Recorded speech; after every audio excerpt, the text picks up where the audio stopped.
Nasty thing. That's right, it's because of you. You don't even look guilty.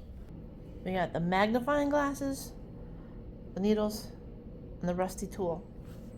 Don't you want to at least sanitize the needle? Of course. Oh, good. So my nasty little dog went to bite my other dog and I put my finger where I shouldn't have.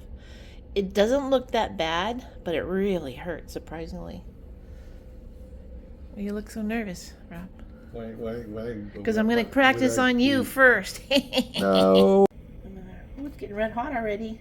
That was fast. So we're going to talk to you about how we treat these. It's not for the faint at heart.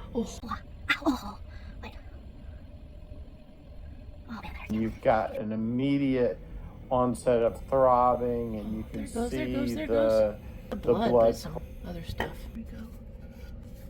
Stuff came out.